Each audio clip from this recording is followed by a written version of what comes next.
Dia berteriak-teriak memanggil bapak dan ibunya. Ketika bapaknya datang, sosok itu sudah menghilang. Malam itu berganti teror. Pocong itu terus berkeliling kampung itu.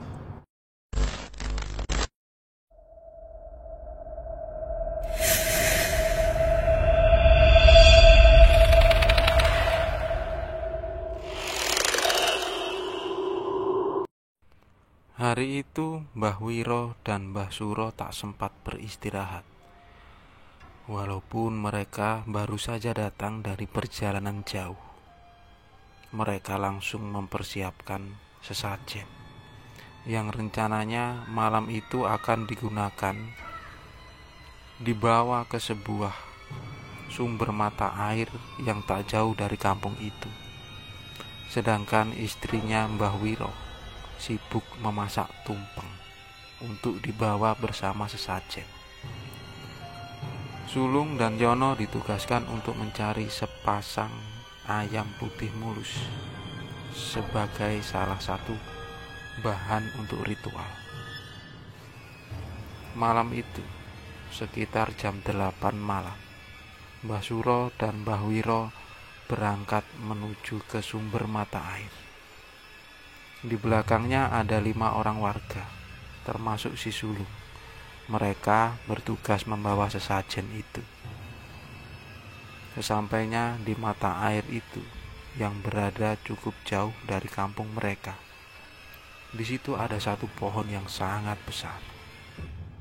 Di bawahnya akarnya pun cukup besar dan lebar. Di sampingnya ada mata air yang sangat jernih.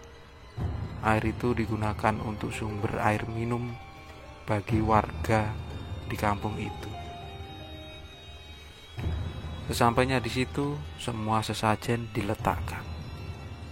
Mbah Wiro dan Mbah Suro duduk bersila, sedangkan sulung dan yang lainnya diperintahkan untuk menjauh dari tempat itu. Terlihat dari kejauhan, Mbah Wiro dan Mbah Suro memotong 2 ekor ayam putih mulus di samping mata air tepat di bawah pohon besar itu. Sulung hanya melihat dari jauh, tapi dia diceritakan oleh bapaknya tentang kejadian malam itu.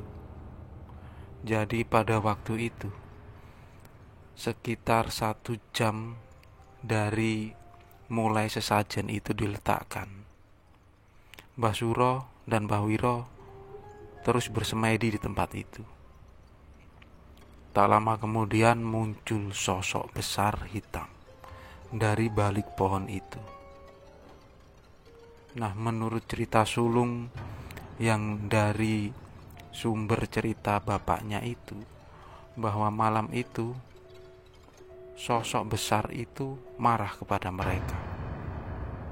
Sebenarnya sosok itu marah dengan perbuatan beberapa orang warga yang menebang pohon asam keramat itu, karena di situ adalah tempat tinggal dari beberapa makhluk halus yang menghuni pohon itu.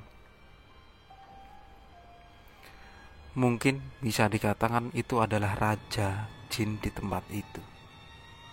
Dia marah karena perjanjiannya di masa lalu untuk tidak saling mengganggu sudah diingkari.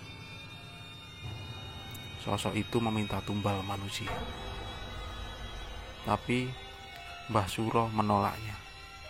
Dia lebih baik melawan. Sosok itu tambah marah. Mbah Suro tak berdaya ketika harus menghadapi sosok itu yang memiliki ilmu sangat besar. Karena menurut pendapatnya, semakin umurnya tua, sosok jin ini semakin memiliki ilmu yang tinggi. Tapi Mbah Suro tetap menantangnya, ditemani dengan Mbah Wiro. Akhirnya terjadi pertarungan gaib di malam itu. Mbah Wiro yang ilmunya masih terhitung di bawah Mbah Suro sempat muntah darah. Di sela-sela pertarungan gaib itu, Mbah Suro mengeluarkan sebuah keris pusaka yang sebenarnya itu adalah keris peninggalan dari almarhum bapaknya Mbah Wiro. Di saat itu Mbah Wiro pun baru tahu kalau keris pusakanya dulu diwariskan kepada Mbah Suro yang merupakan murid kesayangannya. Dari jauh, Sulung dan beberapa warganya tidak melihat apa-apa. Mereka hanya sekilas melihat dua tetua mereka sedang duduk bersemedi. Tapi sesekali terdengar suara seperti riuh ramai. Dan pada puncaknya terdengar suara seperti jeritan yang sangat keras. Suaranya menggema, diikuti dengan pohon yang sangat besar itu seperti bergoyang. Nah, tak lama kemudian terlihat Mbah Suro dan Mbah Wiro ini bangun. Mereka berdiri. Mbah Wiro berjalan tertatih. Akhirnya beberapa warga langsung membantu kedua orang tua tadi untuk berjalan pulang. Sesampainya di rumah, Mbah Wiro terkapar di lantai, seperti merasakan kesakitan yang luar biasa. Sulung sempat ketakutan waktu itu melihat bapaknya yang tak berdaya. Tapi Mbah Suro memapahnya untuk tetap berdiri, kemudian mendudukkannya di sebuah kursi. Mbah Suro mengobatin adik angkatnya ini dengan menggunakan beberapa ramuan.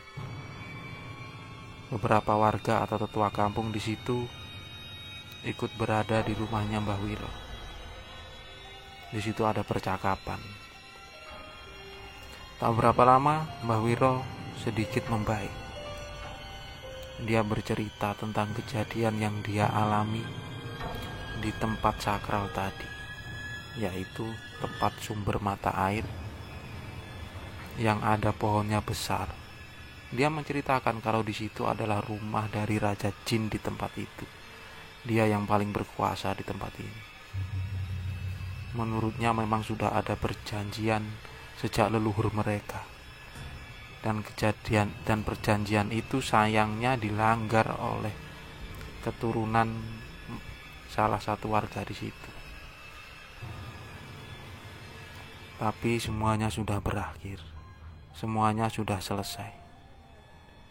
Ada perjanjian susulan atau permintaan dari penghuni di sekitar mereka untuk mengadakan sebuah acara seperti syukuran atau acara persembahan 1 tahun sekali untuk dipersembahkan ke tempat itu. Bukan syirik, tapi sebagai wujud untuk saling menghormati. Karena di mana bumi dipijak, di situ langit dijunjung. Semua ada aturannya. Akhirnya semua warga mematuhi apa yang dikatakan Mbah Wiro. Sedangkan Mbah Suro pun menasehati kepada semua warga di situ bahwasanya kita lebih baik saling menghormati, bukan hanya tentang antara sesama manusia, tapi juga dengan makhluk lain, karena kita tidak pernah tahu tentang sejarah sebelum tempat ini ada. Nah, ada satu pesan lagi untuk merawat anakan pohon asam dari pohon asam besar yang sudah dipotong warga. Karena menurut Mbah Suro, walaupun beliau tidak pernah melihat pohon asam itu, di situ akan muncul satu anakan pohon, dan warga harus merawat pohon itu sampai besar dan jangan pernah menebangnya lagi. Hanya itu permintaannya. Setelah malam itu menjadi malam yang berat bagi kedua orang tua itu, semuanya berakhir. Keesokan harinya, Mbah Suro yang sempat menginap satu malam di rumah adik angkatnya ini, mereka berdua sempat mendoakan almarhum bapaknya yang merupakan guru mereka. Setelah itu, keesokan harinya Mbah Suro pamit pulang, dan dia berjalan kaki tanpa mau diantar oleh siapapun. Suasana masih tegang karena beberapa warga tidak tahu tentang apa yang terjadi di malam sebelumnya. Sulung pun menceritakan kepada beberapa warga karena semuanya sudah selesai. Di malam harinya, untuk pertama kalinya setelah 4 malam yang panjang, semuanya berjalan normal. Warga beraktivitas seperti biasa. Bahkan anak kecil pun sudah berada di luar rumah di malam hari. Beberapa warga juga tetap berjaga di pos seperti biasanya. Semuanya berjalan normal. Tak ada teror lagi. Tapi beberapa hari kemudian ada berita duka. Salah seorang warga yang menjadi pelopor untuk menebang pohon asam beberapa hari yang lalu ini ternyata meninggal dunia.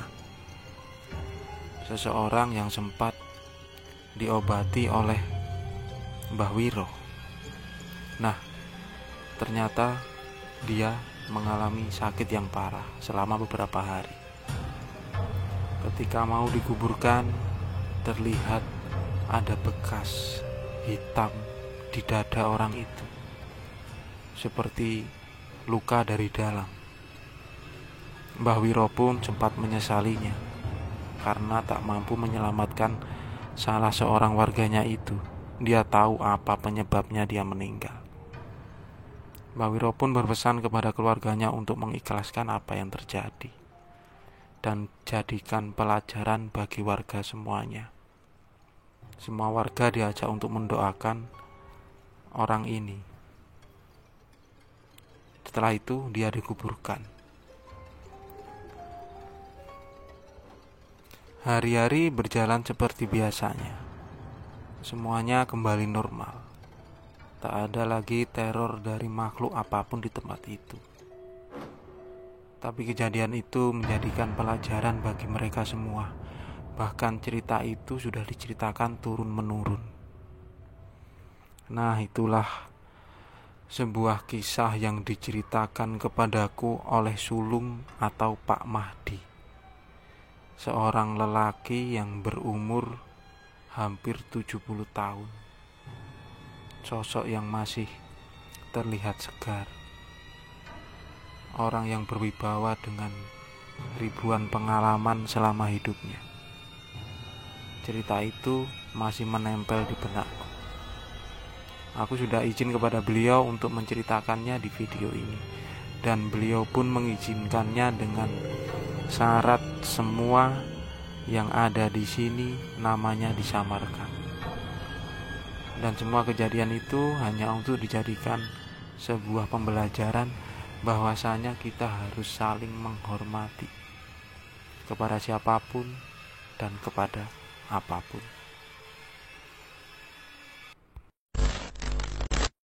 Terima kasih buat teman-teman yang sudah menyimak dari part 1 sampai akhir. Semoga ceritanya bisa menemani waktu luang teman-teman semua. Stay healthy, tetap jaga kesehatan badan dan mental. Terima kasih dan wassalamualaikum warahmatullahi wabarakatuh.